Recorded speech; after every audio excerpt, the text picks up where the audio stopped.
Recipe শুরুতেই সতর্ক করে দিতে চাই, এই রান্নাটা এতটাই মজার হবে যে আপনি এর প্রেমে পড়তে পারেন। আসসালামু আলাইকুম, আপনারা দেখছেন হ্যাটম্যান কুকিং। এই রান্নাতে একেবারেই খুব কম এবং নামমাত্র মশলা ব্যবহার করব। শুরুতেই 14-15টা কাজু বাদাম গরম পানিতে ভিজিয়ে রাখবো এবং পরবর্তীতে এটা ব্লেন্ড করে নেব। পেঁয়াজগুলোকে যতটা সম্ভব ছোট করে কুচিয়ে নিতে হবে। নিয়েছি প্রায় 800 গ্রামের মতো চিকেন। আমি হাড়সহ চিকেন নিয়েছি, আপনারা চাইলে হাড় ছাড়া চিকেনও ব্যবহার করতে পারেন। আমি চিকেনগুলোকে রেগুলার কাট দিয়েছি এবং চেষ্টা করেছি চিকেনের ফ্যাট যতটা সম্ভব বাদ দিতে। এবার একটা প্যানে পরিমাণ মতো তেল দিয়ে দিচ্ছি।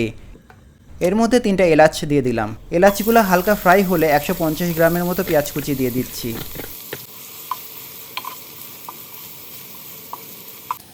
একটু বাদামি হতে থাকলে দিয়ে দিব স্বাদমতো লবণ।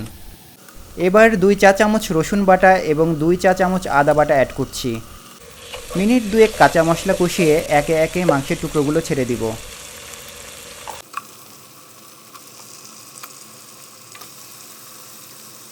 এবং ভালোভাবে মিশিয়ে নিব।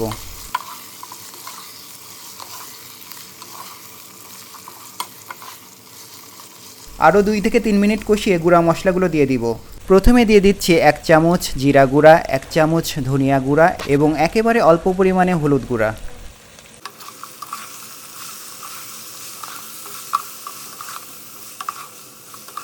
মাংসের সাথে মশলাগুলো ভালোভাবে মিশে গেলে দিয়ে দিব আগে থেকে ব্লেন্ড করে রাখা কাজু বাদামের পেস্ট।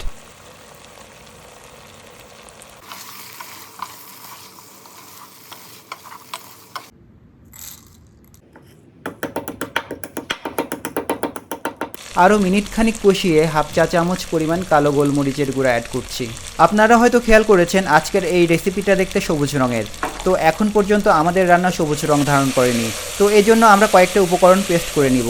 এখানে নিয়েছি পেঁয়াজ পাতা, ধনে পাতা এবং 14-15টা কাঁচামরিচ।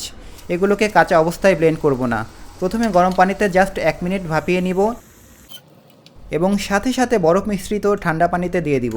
এতে এগুলোর সেলফ কুকিং প্রসেসটা স্টপ হয়ে যাবে। আপনারা যদি রান্নার রঙটা পারফেক্টলি সবুজ চান সেক্ষেত্রে 1 মিনিটের বেশি সময় নিয়ে কোনো অবস্থাতেই এগুলোকে বয়েল করবেন না এবং বরফ পানির স্টেপটা অ্যাভয়েড করবেন না। এবার এগুলোকে পানি থেকে তুলে ব্লেন্ড করে নিব।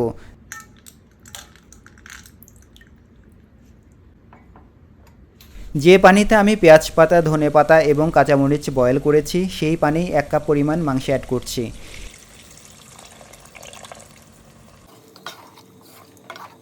এবার মাঝারি ফ্লেমে রেখে একটা ঢাকা দিয়ে ঢেকে দিব প্রায় 6 মিনিটের জন্য। 6 মিনিট পর দেখতে পাচ্ছি তেলগুলো উপরে উঠে এসেছে। ঠিক এ পর্যায়ে দিয়ে দিব গ্রিন পেস্ট। আপনারা চেষ্টা করবেন ব্লেন্ড করার সময় খুব বেশি পরিমাণ পানি দিয়ে ব্লেন্ড না করতে। আমাদের চিকেন অলরেডি ওয়েল কুকড। এই পেস্টের সাথে যদি অতিরিক্ত পানি থাকে তাহলে পানি শুকানোর জন্য বেশি সময় চুলায় রাখতে হবে। এতে সবুজ রঙটার ভাইব্রেন্ট নষ্ট হয়ে যাবে এবং চিকেনও ওভার কুকড হয়ে যাবে। আমি চুলার আঁচ এ পর্যায়ে বাড়িয়ে দিচ্ছি। কিছুক্ষণ পর দেখা যাবে পানি শুকিয়ে গিয়েছে এবং তেল ছেড়ে দিয়েছে। আমার রান্না শেষ। এবার একটি বোলে নামিয়ে উপভোগ করুন খুবই সুস্বাদু এই বেগমতি চিকেন রেসিপিটি। তো সবাই আমার ইউটিউব চ্যানেলকে দয়া করে সাবস্ক্রাইব করে রাখবেন এবং ফেসবুক পেজকে একটা ফলো দিয়ে রাখবেন।